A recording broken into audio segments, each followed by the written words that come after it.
Merci de votre fidélité. 20h sur la télévision Futur Média. Bonsoir à toutes et à tous. Bienvenue à cette principale édition. C'est parti pour les titres. Retour annoncé de Macky Sall. La Bamba et l'Alliance pour la République lancent la remobilisation de ses militants en vue des prochaines batailles électorales. ARTP, un appel à candidature lancé dans le cadre du New Deal technologique pour désigner un nouveau directeur général. Plus d'enfants sans identité au Sénégal. Les agences nationales en charge de la petite enfance et de l'état civil scellent un partenariat pour faciliter l'enregistrement des naissances. Enfin, climat de tension à l'université Gaston Berger de Saint-Louis. Les travailleurs réclament des réponses urgentes et menacent d'intensifier leurs mouvements si rien n'est fait. Pour satisfaire leurs revendications, l'intersyndicale décrète 48 heures de grève. Voilà pour les titres. Le développement, c'est tout de suite.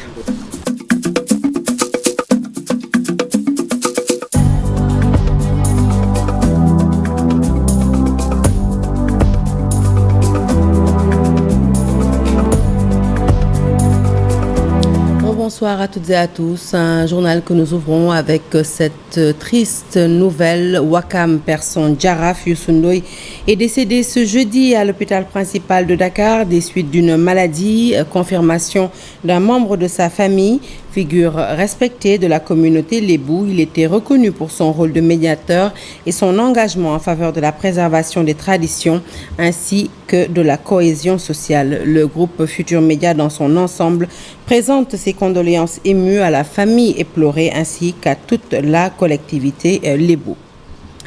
Nous poursuivons ce journal avec ce communiqué. Des informations faisant état du dépôt à l'Assemblée nationale du projet de loi de finances rectificative pour l'année 2026 ont été relayées ce jour. L'Assemblée nationale informe qu'à ce jour, le projet de loi susvisé n'a pas été régulièrement réceptionné par son secrétariat général. À cet égard, elle apporte les précisions suivantes. Le lundi 29 juin 2026, la direction des services législatifs a reçu du secrétariat général du gouvernement un courrier transmettant le décret du président de la République ordonnant la présentation à l'Assemblée nationale du projet de loi de finances rectificative pour l'année 2026. Toutefois, ce courrier n'était pas accompagné du projet de loi lui-même. Constatant l'absence de cette pièce essentielle, les services compétents de l'Assemblée nationale ont immédiatement retourné le dossier au secrétariat général du gouvernement afin qu'il soit complété préalablement à son inscription et à sa numérotation sur le rôle général. À ce jour, l'Assemblée nationale n'a donc reçu aucun retour du secrétariat général du gouvernement. Un communiqué fait donc ce 16 juillet par le bureau de l'Assemblée nationale. Je vous l'annonçais en titre. À Bombay, les responsables de l'Alliance pour la République sonnent la remobilisation. Enthousiastes à l'idée du retour annoncé de l'ancien président Macky Sall, ils affichent leur détermination à restructurer le parti et à préparer les prochaines échéances politiques. Les responsables de l'Alliance pour la République étaient en conclave dans la ville. Nous les écoutons au micro plutôt dans ce reportage signé Babacar Diouf et Nongo Ndiaye. À l'idée de revoir le président Macky Sall fouler le sol sénégalais, ses partisans se mobilisent. Moustapha Ngom et ses camarades affichent leur détermination à préparer son retour. Nous allons rester, écouter les recommandations du parti, car nous sommes un parti très organisé, qui a des dirigeants, des leaders, et en l'occurrence un chef. Alors tout ce que le parti demande, Bamba est prêt, parce que déjà nous venons de faire un lancement, donc nous ne serons pas surpris sur quelconque décision que le parti prendra pour l'arrivée de son Excellence le président Macky Sall. Concernant le cas des déserteurs, ils évoquent un libre choix, non sans les prévenir. C'est pourquoi nous n'avons pas ces problèmes-là. Chacun peut aller où il veut. La politique doit être une affaire de gentleman, où chacun garde sa liberté, aller où il veut, militer où il veut, mais nous savons que nous avons la bonne crème. Les responsables de l'Alliance pour la République établie à Bombay réaffirment leur ambition, reconquérir le pouvoir. Ce que nous avons, personne ne l'a eu. Et Inch'Allah, nous comptons reprendre le pouvoir très bientôt, très rapidement. Pour y parvenir, ils réclament la libération de toutes les personnes qu'ils qualifient de détenus politiques. Je lance un appel sur un camarade que vraiment le régime est en train de le fatiguer sur beaucoup de questions qui n'existent pas. Je veux citer le camarade Pape Malick Ndour, coordonnateur des cadres de l'Alliance pour la République. Aujourd'hui, il a une liberté, mais moi je l'appelle semi-liberté. Et des propos jugés offensants, Serigne Modou Mbacké Bara Dolly a déposé ce matin au secrétariat du greffe du tribunal de grande instance de Diourbel une plainte pour diffamation contre Ousmane Sonko, leader du PASTEF. Les détails de sa plainte au micro de son avocat, maître Aboubakri Barou, que nous écoutons. Nous avons entendu des juristes à la petite semaine dire qu'on ne peut pas poursuivre le sieur Ousmane Sonko. Mais je tiens à préciser que quand on occupe certaines responsabilités à un niveau le plus élevé de l'État, il faut éviter de faire certaines déclarations sans preuve. Qu'est-ce qui s'est passé aujourd'hui? Et vous verrez que la vidéo est devenue virale. Ousmane Sonko, à Touba Mbacké, s'est permis de dire que de l'argent, beaucoup d'argent a été versé à Touba. Mais justement, les petits fils de Serigne Touba, Cheikh Amadou Bamba Mbacké, ont le droit de savoir quelles sont ces personnes qui ont versé cet argent à Touba et qui en sont les bénéficiaires. Et il appartient seulement au procureur de la République d'ouvrir une enquête et de situer les responsabilités. Dans le cadre de son New Deal technologique, le gouvernement sénégalais a choisi de s'aligner sur les directives de l'UEMOA en ouvrant un appel à candidature pour diriger l'Agence de régulation des télécommunications et des postes, la RTP, une mesure de transparence qui, il faut le dire, pousse vers la sortie l'actuel directeur général de l'agence, Daïrou Thiam, allié d'Ousmane Sonko, d'autant plus que cette mesure intervient en pleine période de turbulence politique entre le chef de l'État et le leader du PASTEF. Les détails, c'est avec Al-Hassan Ba. Une décision pour le moins inattendue. Le président de la République, Bassirou Diomaye Faye, a décidé de se conformer aux directives de l'UEMOA concernant la régulation des télécommunications. Cette décision se traduit concrètement par l'ouverture d'un appel à candidature pour le poste de directeur général de la RTP, Autorité de régulation des télécommunications et des postes. Conséquence directe, Daïrou Thiam, réputé proche d'Ousmane Sonko et jusqu'ici à la tête de l'agence, se retrouve sur siège éjectable. Dans un communiqué officiel, le gouvernement du Sénégal rappelle que dans le cadre de l'agenda national de transformation Sénégal 2050, il entend faire des secteurs des télécommunications et des postes un levier stratégique de transformation systémique. Porté par le New Deal technologique, cette ambition vise à faire du Sénégal un leader de la révolution numérique dans un contexte d'accélération des mutations technologiques. Dans cette optique, la régulation apparaît comme un instrument indispensable pour relever les nouveaux défis du secteur.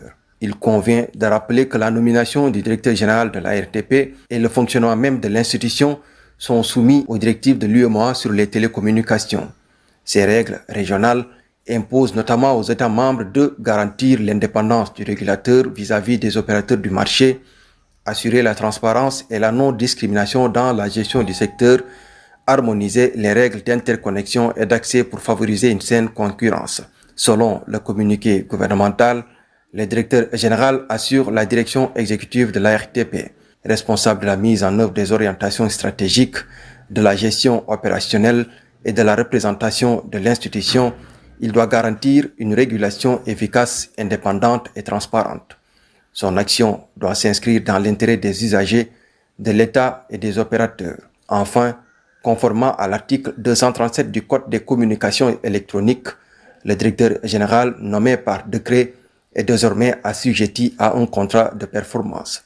Cette décision technique intervient dans un contexte politique lourd, marqué par un conflit désormais ouvert entre le président Bassirou Diomaye Faye et le leader du PASTEF Ousmane Sonko. Récemment, le chef de l'État a limogé plusieurs responsables et alliés de l'ancien Premier ministre. Ce premier acte présage, selon de nombreux observateurs, une purge visant à écarter ceux qui refuseraient de s'aligner sur la ligne présidentielle.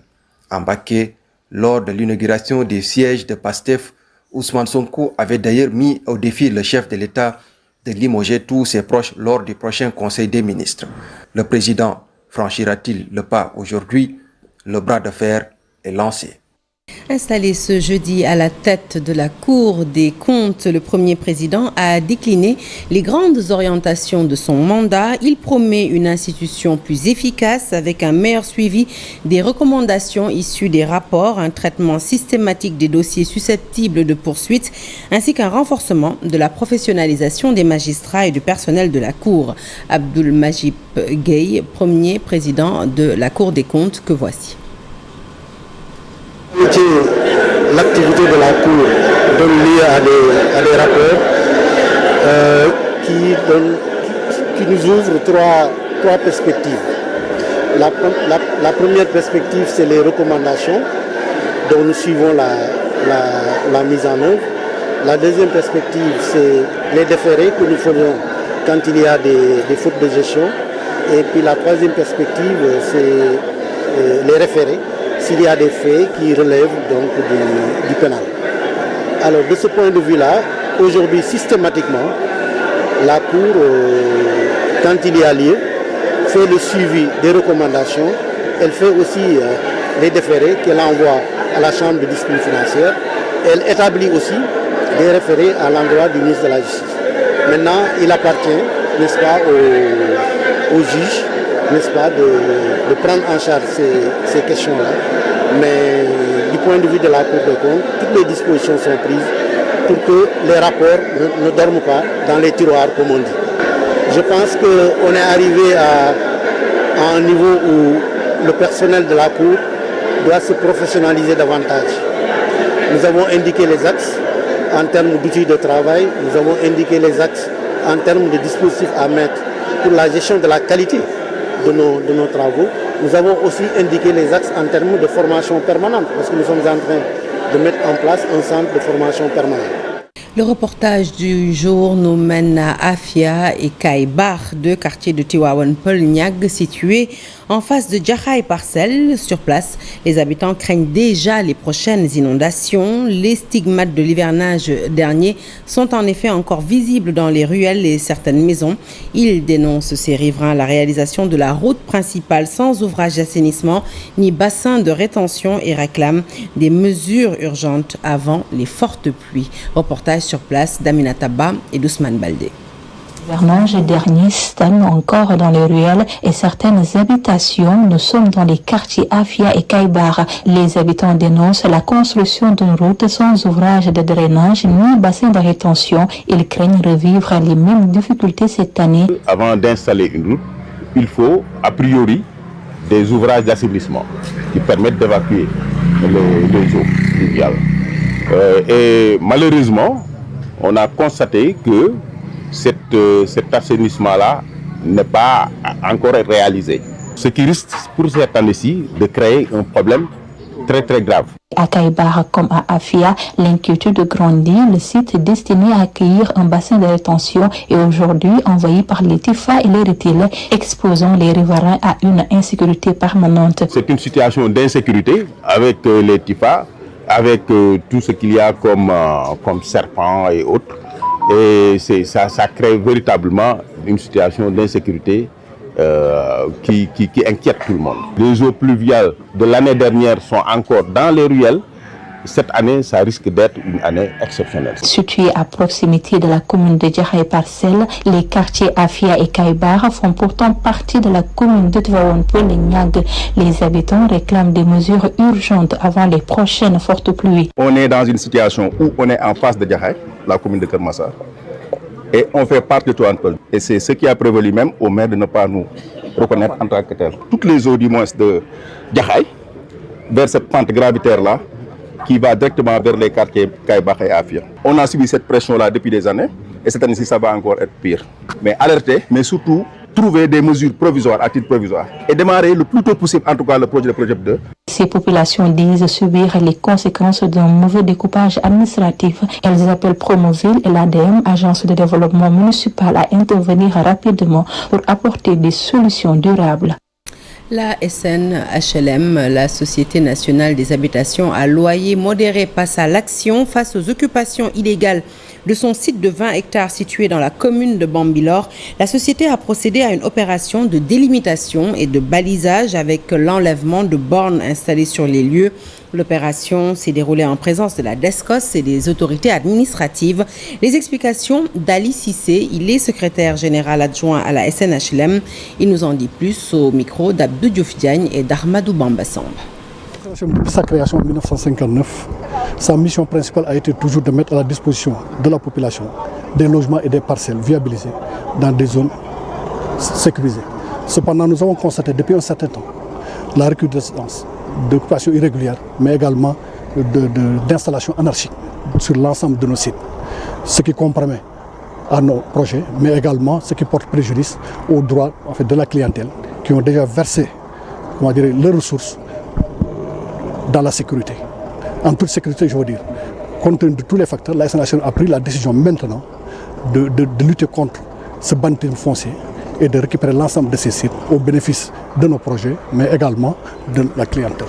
C'est juste ça. Vous allez mobiliser? Tout est là, les moyens et tout, nous allons les mobiliser pour le faire, Inch'Allah. Nous le ferons à Dakar et nous le ferons également dans les régions, Inch'Allah. Nous avons 20 hectares dans cette zone. Bon, les travaux vont démarrer dès demain, Inch'Allah. À l'approche du Grand Magal de Touba, les autorités affichent leur sérénité quant à l'approvisionnement du marché en oignons. En visite dans les principaux bassins de production, notamment à Ngomen, dans la commune de Pout, le directeur général de l'Agence de régulation des marchés a constaté un niveau de stock largement suffisant, plus de 60 000 tonnes, de quoi largement couvrir les besoins des consommateurs. L'Agence de régulation des marchés écarte ainsi tout risque de pénurie ou encore de hausse des prix. Le point avec Charanta Diop et Latir. Producteurs d'oignons issus des communes de Pout et Diender que nous sommes Roland, regroupés au sein de la société de coopérative, ont reçu l'agence de régulation des marchés pour faire l'évaluation et voir les stocks disponibles dans la zone. Nous tenons à rassurer tout le monde ici au Sénégal que la production est là. Il y a un stock suffisant qui pourra satisfaire tout le Magal de Touba et même voir le Gambou parce qu'environ plus de 50 à 60 000 tonnes est disponible ici dans notre zone. Après avoir fait le point, le directeur général de l'agence de régulation des marchés, Babacar Semben, se dit très satisfait. Pour lui, la capacité du stock disponible pour couvrir les besoins de consommation du Sénégal d'ici le Magal de Touba. Là, pour l'oignon, nous avons une évaluation vitalement à moins de 60 000 tonnes, compte tenu vitalement des stocks disponibles au niveau des chambres fortes et des stocks au niveau des exploitations familiales. Ces stocks pourra vitalement nous mener encore pour un mois et plus. Pour la pomme de terre, c'est la même chose. Nous avons un stock qui va nous amener encore d'ici 2 ou 3 mois. L'agence de régulation des marchés et les commerçants se sont concertés et ils ont harmonisé les prix. On était habitué à des prix de sac de 4 000, 5 000 francs le sac, alors que le prix qui était conseillé de 7 500 francs. Le directeur général de l'agence de régulation des marchés rappelle aux producteurs que les frontières ont été fermées depuis janvier jusqu'à date. C'est la production locale qui est sur le marché.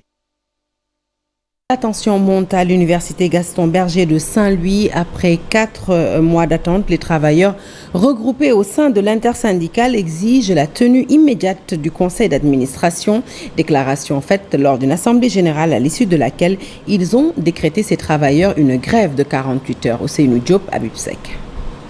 Les travailleurs de l'université Gaston Berger de Saint-Louis ont décrété une grève d'avertissement de 48 heures. Exaspérés par les reports successifs du conseil d'administration, les syndicalistes tapent pour 10 points sur la table. À ce que le conseil soit convoqué, et nous avons donné même une date du 22 en attendant de voir ce qui se fera. Mais comme nous étions effectivement en mouvement pour lui demander de convoquer ce CA qui n'a pas convoqué jusqu'à présent, nous avons décidé effectivement d'aller en mouvement de 48 heures pour obliger les autorités universitaires à convoquer ce CA pour nous permettre de continuer le travail comme ça se faisait. Dès les premières heures de la matinée, le campus affichait un visage de paralysie totale. Les bureaux du rectorat, de la scolarité centrale et des services financiers sont restés hermétiquement fermés. Un mot d'ordre de grève massivement suivi, comme le confirme Mme Demba Diop, secrétaire général de la section Saint-Prix de l'UGB. Nous avons tenté à plusieurs reprises de demander au nouveau PCA de convoquer ce conseil extraordinaire, mais nous ne savons pas pourquoi, mais ils refusent quand même, parce que ça c'est un refus, parce que nous avons tenté par tous les moyens. La tension couvre en réalité depuis de longues semaines. Les travailleurs restent sur leur faim et ne réclament qu'une chose, la convocation sans délai du conseil d'administration. Garantir à chaque enfant sénégalais son droit à une identité dès sa naissance, c'est l'objectif de la convention signée entre l'Agence nationale de la petite enfance et l'Agence nationale de l'état civil. Les deux institutions ont décidé d'unir leurs efforts pour lutter contre ce phénomène qui, hélas, c'est une réalité qui touche encore de nombreux mineurs au Sénégal. Je vous propose d'écouter respectivement Yaye Khadijatou Djamil Diallo, directrice générale de l'Agence nationale de la petite enfance et de la case et tout petit, et Matar Ndaw, directeur général de l'Agence nationale de l'état civil, qui répondent aux questions d'Abdoulaye Patéane. Cette proximité constitue un atout majeur pour promouvoir la déclaration systématique des naissances et sensibiliser à travers les communautés sur l'importance de l'état civil. Vous conviendrez avec moi que malgré les progrès enregistrés, de nombreux défis demeurent. Trop d'enfants ne disposent pas encore d'acte de naissance, les privant ainsi de l'exercice de plusieurs de leurs droits, surtout lors des examens et concours nationaux. En 2025, sur 186 744 enfants accueillis dans les structures des IPE, seuls 110 148 enfants ont pu disposer de pièces d'état civil, soit 58,98% des effectifs. C'est précisément pour relever ce défi que nos deux structures ont décidé d'unir davantage leurs efforts. Nos deux entités réaffirment leur détermination à faire de l'enregistrement des naissances un levier majeur pour l'inclusion sociale, de la protection de l'enfant et du renforcement de la gouvernance publique.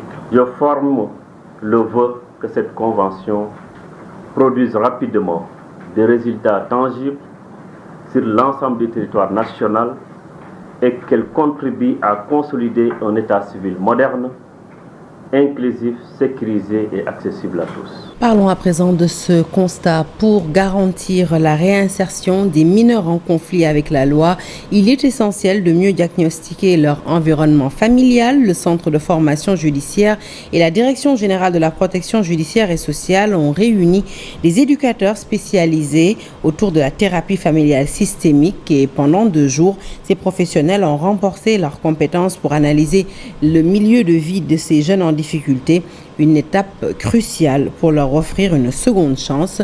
Nous écoutons tout de suite Anna Pen Télico, magistrate et directrice adjointe de la DGPJS. Elle nous parle au micro d'Al-Hassan Ba. On fait de l'individu dans son milieu familial. Donc cette thématique est retenue à l'égard des acteurs de protection de la Direction générale de la protection judiciaire et sociale, que sont les éducateurs spécialisés, les travailleurs sociaux et assistants en tout cas sociaux, pour en tout cas aboutir la protection de l'enfance dans sa réinsertion familiale. Étant entendu que le premier milieu, en tout cas le milieu naturel de l'enfant étant la famille. Donc on a trouvé pertinent cette thématique et de l'inscrire dans le catalogue de formation continue des acteurs de protection. On ne peut pas en tout cas intervenir sur un enfant sans diagnostiquer son milieu de prédilection, qu'est la famille. Donc ces acteurs qui sont en charge de favoriser sa réintégration sociale après le diagnostic de sa vulnérabilité, c'est de disposer en tout cas d'outils et d'aptitudes nécessaires en tout cas pour faire ce diagnostic et être plus performant dans la réintégration sociale globalement et dans la réintégration familiale de manière spécifique. La commune de Bogal, située à la frontière gambienne, fait face à un déficit criant d'infrastructures sociales de base, routes impraticables, forages hors service, faible accès à l'électricité constituent les difficultés au quotidien. À cela s'ajoute l'électrification de 16 villages sur les 51 plutôt que compte la commune. Les habitants ont rencontré le maire pour lui faire le point sur cette situation désastreuse. Reportage Bakary Conté. Population de la commune de Bogal réclame le bitumage de l'axe Saré-Alkali-Ndiamakuta en passant par Bogal, mais aussi la construction de 2 autres routes. Nous avons 3 axes fondamentaux. Ces 3 axes, je veux citer l'axe de Saré-Alkali-Ndiamakuta, mais aussi il y a l'axe Saré-Bafé qui touche de l'autre côté Ndiolofen jusqu'à Touba Mourit. Il y a aussi un 3e axe de Fololo, Darou, Riyad, voire Saré Ndiaga, Saré Eliman, entre autres jusqu'à Saré de Mayado. Donc c'est des secteurs qui méritent d'avoir des pistes de production. Parce qu'il y a beaucoup de villages qui sont là-bas, des gros producteurs. Voilà, il y a aussi un poste de santé, beaucoup de villages, hein, mais jusqu'à présent ça peine quoi. Quand on dit évacuation, il faut d'abord avoir des pistes. La commune de Bogal compte 51 villages, mais 16 seulement sont électrifiés. La commune de Bogal, nous avons 3 projets. Il y a le PIDC qui est là, il y a le projet BEST, il y a aussi Padero.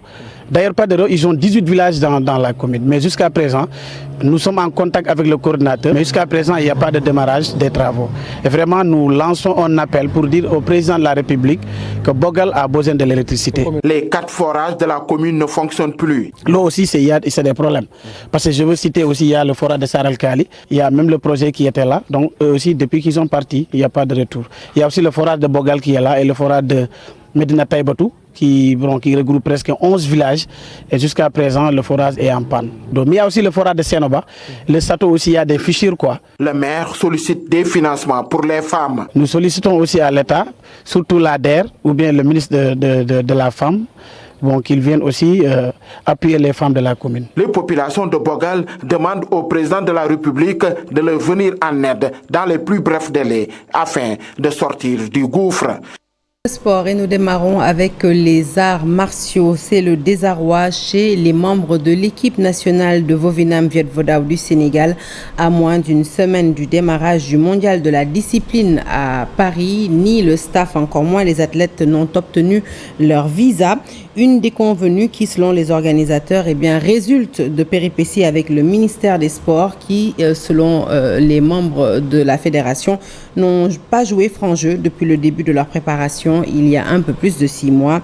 Cette situation les oblige aujourd'hui à demander plus d'aide et de considération. Le compte-rendu est signé Chersale Boudjara. L'équipe nationale du Sénégal de Vovinam Viet Vo Dao est dans l'expectative. À 6 jours de l'ouverture de la Coupe du monde de la discipline à Paris, la délégation sénégalaise est bloquée à Dakar, faute de visa. C'est le désarroi total des athlètes parce qu'on nous avait donné la ferme conviction comme quoi on va aller à la Coupe du monde. Et je suis avec les athlètes qui peuvent le témoigner. Donc, nous croyons sur la bonne foi et les gars ont redoublé d'efforts pour travailler. Mais il fallait qu'on nous magnifie carrément, d'autant plus qu'on les a donné notre document, qu'ils nous disent que non, vous n'êtes pas dans l'aide budgétaire et qu'on va savoir et puis peut-être nous dire qu'on va vous aider par-ci, par-là.